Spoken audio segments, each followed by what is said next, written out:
mendukung efek daging dengan membuat bakso ayam.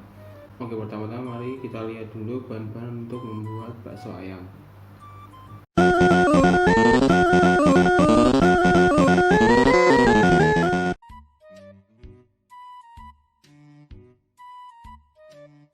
Oke, selanjutnya mari kita langsung buat bakso ayamnya. Pertama, bersihkan rumput laut dengan air, lalu rebus selama 20 menit dan tiriskan.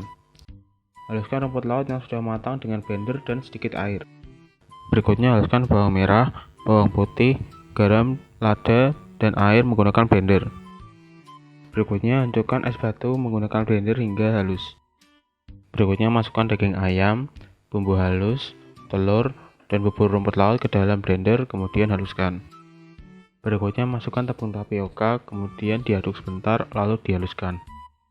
Karena adonan yang disuka masih encer, maka saya tambahkan lagi tepung tapioka hingga total tepung tapioka yang digunakan adalah 100 gram. Berikutnya, panaskan air dalam panci hingga mendidih.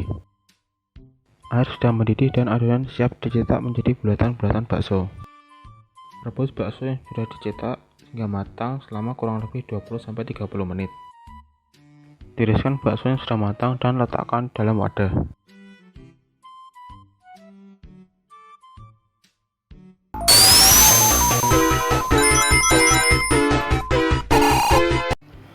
Oke, selanjutnya mari kita masuk ke pembahasan. Nah, pertama saya akan menjelaskan tentang fungsi dari penambahan tiap bahan untuk membuat adonan bakso. Nah, yang pertama ada es batu. Nah, es batu ini dapat mempengaruhi tekstur bakso. Karena apabila digunakan dalam jumlah banyak, maka tekstur yang dihasilkan akan lebih encer tekstur adonannya.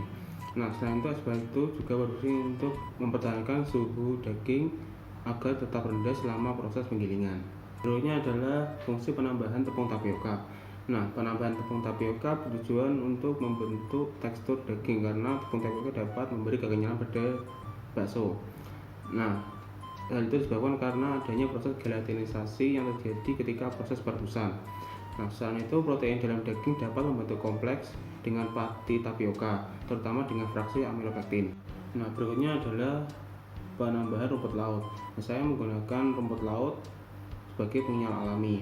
Nah, rumput laut ini memiliki kandungan alginat yang dapat membentuk gel seperti pengenyal pada umumnya. Nah, berikutnya adalah telur. Nah, fungsi penambahan telur ini bertujuan untuk mengikat bahan karena sifatnya sebagai emulsifier.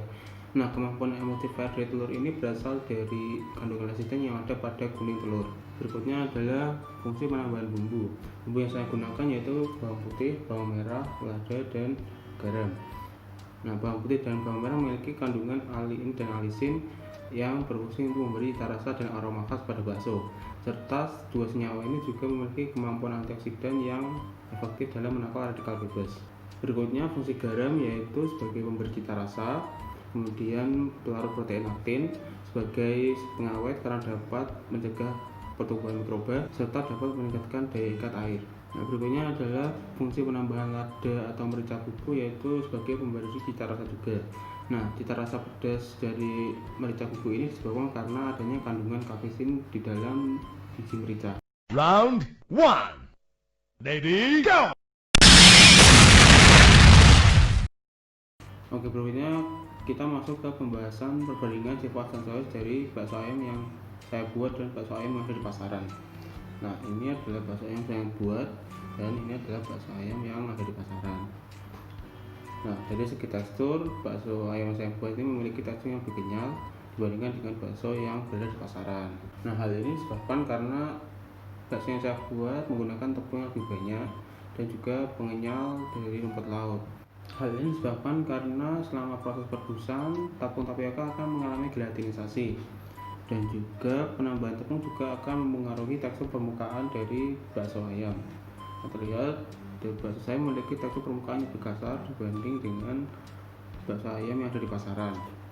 Hal ini disebabkan karena molekul-molekul amilosa akan berikatan kembali satu sama lain dan berikatan dengan cabang amilopektin, membentuk jaringan-jaringan mikrokristal. Tekstur dari bakso juga disebabkan oleh kandungan lemak, stabilitas emulsi, dan kandungan emulsifier. Adonan yang emulsinya stabil biasanya akan menghasilkan tekstur yang baik setelah bakso dimasak. Tapi apabila emulsinya tidak baik, maka dalam bakso akan dijumpai rongga-rongga udara.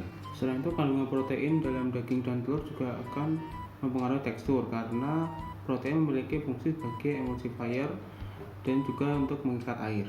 Berikutnya dari segi warna, bakso yang saya buat dan bakso yang dijual di pasaran memiliki warna yang hampir mirip. Nah, warna bakso ini dipengaruhi oleh kandungan mioglobin dan hemoglobin dalam daging.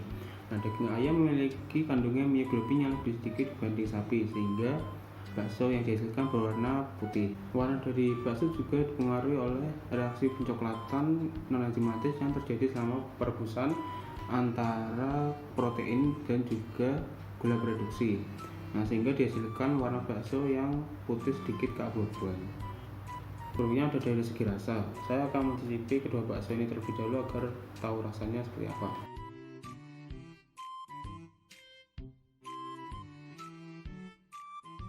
Nah, dari segi rasa, bakso yang saya buat ini rasa dagingnya terasa, rasa bumbunya terasa, tapi tidak sekuat bakso yang ada di pasaran. Jadi bakso yang di pasaran tuh rasanya lebih bakso daripada bakso yang saya buat, gampangnya seperti itu. Rasa dari bakso sendiri paling besar dipengaruhi oleh penambahan bumbu-bumbu seperti bawang putih, bawang merah, garam, maupun merica bubuk. Selain itu, rasa dari bakso juga dipengaruhi oleh proses pemasakan, karena biasanya selama proses pemasakan rasa dari bakso menjadi berkurang. Oke, berikutnya adalah dari segi aroma. Saya akan mencium kedua bakso ini terlebih dahulu agar bisa tahu aromanya seperti apa.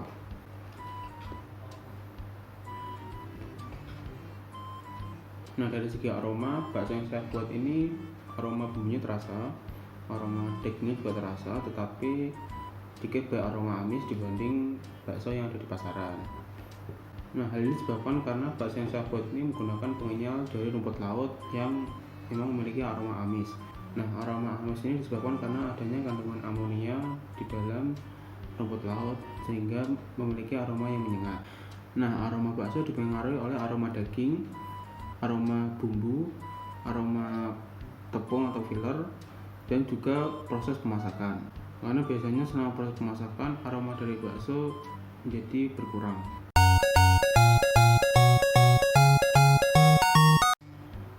Oke, berikutnya adalah dari segi kebaruan. Dalam pembuatan bakso ayam ini saya menggunakan pengenyal alami yaitu rumput laut. Nah, penggunaan rumput laut dapat menambah iodium dan serat pangan sehingga meningkatkan nilai fungsional dari bakso.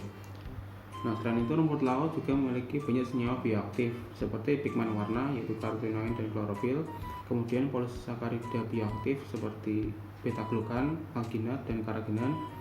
Kemudian ada serat pangan yang memiliki berbagai manfaat bagi tubuh manusia seperti aktivitas antioksidan, antimutagenik, imunomodulator, dan anti kanker. Oke, berikutnya adalah kandungan gizi dari bakso ayam dan juga rumput laut.